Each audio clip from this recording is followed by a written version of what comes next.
नमस्कार, हम राजेश पांडे रउआ देखतानी श्री नारद मीडिया। नारद मीडिया की टीम इस समय सीवान जिला के पंजवार गांव में बा। एगो खास मौका बा, एजा आखिर भोजपुरिया महोत्सव होता और सबसे बढ़ के ये जो महोत्सव बा पिछला 10 साल से बा। एक शख्स हमारा संगे बानी, रउआ हमनी सन के सीवान जिला के बगल के गोपालगंज के रहे वाला हैं। और नाम मुन्ना कुमार पांडे है और वह दिल्ली विश्वविद्यालय से पढ़ाई करके इस समय दिल्ली विश्वविद्यालय में ही हिंदी के प्राध्यापक बानी। हम यहाँ से जाने के चाहब कि ये भोजपुरिया जो सम्मेलन होता एकर का मकसद बा। देखिए, जब माध्यम के बहुत विकास और उदारवाद के दौरान 90 के दशक में ओबरा भोजपुरी एल्बम बहुत चलल। वो एगो खास किस्म के भोजपुरी के चरित्र बनावल शुरू कैलस। ओकरा बाद जो सांस्कृतिक प्रदूषण फैलल तो भोजपुरी माने लोग खास तरीका के जबान, खास तरीका के भावभंगिमा वाला दृश्य वाला भाषा समझ लियल और लिटरेचर बाकी ना पर केहू ना गई, तो वो सब चीज़ छूटत रहे। तो यही में कुछ प्रबुद्ध लोग, कुछ ऐसा युवा जो देश विदेश में काम करते रहलन, केहू दुबई में, केहू यूएस में, केहू यूरोप में, चाहे एजा कुछ प्रशासनिक अधिकारी लोग रहे, तो लोग डिसीजन लिहल मिल के। ओबरा ऑर्कुट के ज़माना रहे तो ऑर्कुट से नवीन चंद्रकला कुमार फेसबुक पर बाड़न, वो नवीन भोजपुरिया के नाम से रहलन। तो सब कोई के देखा से ऐसे ही सर्च करके विदेशिया बना के, तो सब कोई टच वैसा टच में आयल ऑनलाइन थ्रू कि भोजपुरी के हमनी के जौन वास्तविक संस्कृति बा, जौन वास्तविक चेहरा बा हमनी के जबान के, ओकरा के हमनी कहे ना एगो मंच बनावल जाए, ओकरा के दिहल जाए। तो ये तरीका से आखिर ये मुहिम शुरू कैलस और धीरे धीरे अब 10 साल अपन पूरा कर बा। आज इरो मानता नहीं कि जोन ये तरीका के जोन आयोजन होता एकरा से वाकई में का जोन भोजपुरी के जो गौरव बा वो वापस लौटी। भोजपुरी के गौरव कभी गई ना रहे, धूमिल हो गए रहे थोड़ा सा, उन्हें कर लोग ध्यान ना देते रहे। वैसे सवाल बहुत बा, लेकिन गौरव वापस लौटी कि ना लौटी ऐसा एगो कार्यक्रम से तो ना हम कह सकीले, लेकिन इतना तय बा कि आखिर के कैला से कम आसपास के जिला में ऐसा कई गो कार्यक्रम लगातार होखे लागल बा। और खास तौर पे जौन फूहड़ छवि बना रहे वो गावे ला लोग के ऊपर जौन हमला होखे लागल बा, लोग विरोध करे लागल बा, तख्ती लेके स्कूल के बच्चियां निकले लगल बेडिसन, तो ई कम से कम अचीवमेंट तो बटले बा। तो जौन चीज कचरा 10-20 साल में जन फैलल, 30 साल में फैलल बा, ओकरा एकाएक तो जाई ना, लेकिन वो इमेज के, वो संस्कृति के, वो साहित्य के सामने ले आओ खातिर छोट कोशिश से ही बड़ हिमालय चढ़ लियल जाए। एक बेर पुलवी पर ना जाइब जा, लेकिन जड़ से शुरुआत तो हुई गई बटे और सुधरी के बा, अच्छा इमेज जाही के बटे जौन अच्छा बटले बा ऑलरेडी। हमनी के बस मुहिम लगेले बनिसन की कम से कम निज भाषा के गौरव मिल जाए और उन लोग के पता चले कि हमनी के लिपि रहे, हमनी के पेंटिंग रहे, हमनी के साहित्य रहे, हमनी के संस्कृति रहे, ये सब दिखावे कोशिश बटे।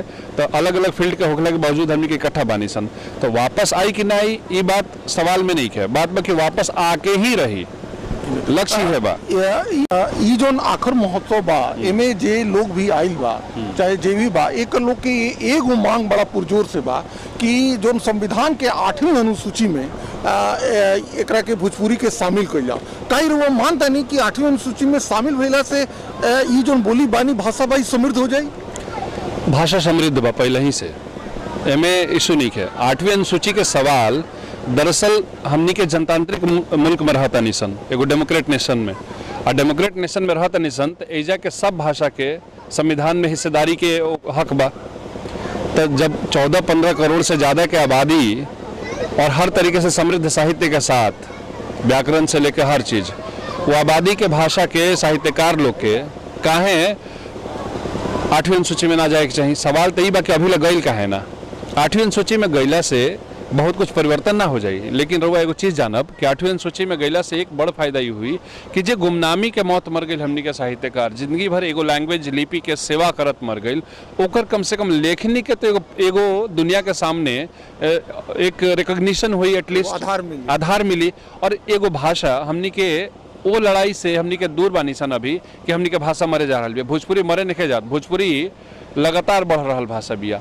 तो एगो जान ली कि 8वीं अनुसूची गईला से बहुत चेंज नहीं आवे के, लेकिन ये जरूरी ऐसे बा कि हमनियों के यही देश के लोग हैं सन, ये भाषा यही देश के लोग बोलेला, तो वो लोग के साहित्य के भी, वो लोग के भाषा के भी स्थान संविधान में मिले के चाहिए। तो इस संविधान सम्मत होके के बात बा। अगर एगो इतना करोड़ों लोगों के जबान अगर संविधान में नहीं है और ये वैश्विक भाषा बटे, भोजपुरी हिंदी जितना विश्व में बोलल जाता उतने हिंदी भोजपुरी बोलल जाता, ओकरा से कहीं बेसी बोलल जाता, खास तौर पे अपना मूल चरित्र में। तो इतना अंतर्राष्ट्रीय स्तर पे बोले वाला जबान अभी तक 8वें अनुसूची में नहीं गई।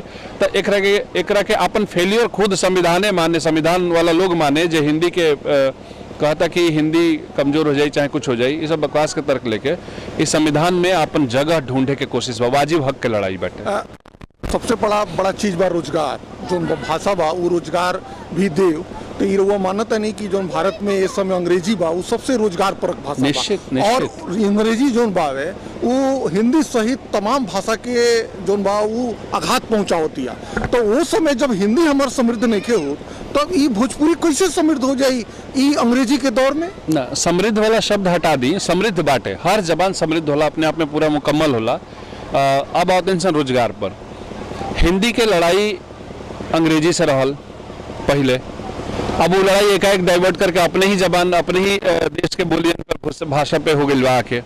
रोजगार मूलक जब भी कोनो भाषा रही वो है बातचीत, कैसे युवा के जुड़ल बहुत जरूरी बाटे।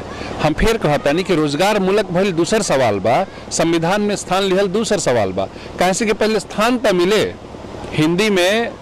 देखिए रहुआ हिंदी में ही हमने क्या कहा, पूरा जर्मनी, फ्रांस, चाइना, जापान, ये सब अपना जबान में मेडिकल इंजीनियरिंग सब पढ़ाओल जाता, लेकिन रहुआ पढ़ के दिखा दी अपने क्या बीएससी पास करके हिंदी में बात बना, कैसे कि किताबें उपलब्ध नहीं है हिंदी में नहीं हो पाई, जाने के लिए बड़ा दावा ठोकेला। तो हमने के रोजगार मूलक जौना जबान के बनाई जा वो ठीक रही, लेकिन पहले प्राइमरी तौर पे सीढ़ी दर सीढ़ी चढ़े बा। अभी उपेक्षित जबान के पहले लेके आवे के बा हमनी के। दरअसल ऐसे एक तरीका से ऐसे समझी जैसे दलित लिटरेचर जब आई तो बहुत लोग के दर्द भइल कि ये कौन राइटिंग है, लेकिन बात ही बा कि दलित साहित्य में सौंदर्य शास्त्र जो है वाला लोग के मुंह पर तमाचा रहे कि हास्य के लोग के आवाज तो आयल। अभी हमनी के हास्य पर बानी सन, सेंटर में पहले घुस जाई सन, ओकरा बाद फिर भाषा के लेके रोजगार वाला भी बात कही जाई। और जहाँ तक हिंदी के सवाल बा, मैथिली जब अलग भई रहे तो कम से कम 14-15% हिंदी लगभग समृद्ध भइल बिया। हिंदी के चरित्र इतना उदार बा कि ओमे देखी ना दूसर जबान भी कितना इजीली घुस रहा बा में इजीली, और हिंदी एक्सेप्ट भी करता ओकरा के। और यही से हिंदी मरे से तो रहल, कोनो भाषा से खतरा नहीं है। भोजपुरी के साथ भी है बात बा, अपना हिसाब से चलता। भोजपुरी के तेवर हर जिला में अलग अलग तरीका के बाटे। रोजगार के सवाल बाद के सवाल बा, और जरूरी बा भाषा जिंदा रहे खातिर रोजगार मूलक भी बनावे के पड़ी ताकि युवा जुड़े लोग। वो देखने की मुन्ना सर कितना बेबाकी से और कितना परत दर परत ये बात के उठौनी। और सबसे बड़ा बात ये कहनी कि जब ये तरीका के जो महोत्सव से अपन जो भाषा बा बोली बानी बा एकरा के बढ़ावल जाई तभी ये बाँची और तभी ये आगे बढ़ी। और रोजगार अलग चीज़ बा, संविधान में भई लोग और अलग चीज़ बा, और ये तरीका के कार्यक्रम से एक प्रचार प्रसार और एकरा में जो फुहरपन वगैरह बा ये सब समाप्त हुई और ये भाषा जो बहुत समृद्ध हुई। मुन्ना सर नारद मीडिया से बात करनी, एक खातिर बहुत बहुत धन्यवाद। धन्यवाद।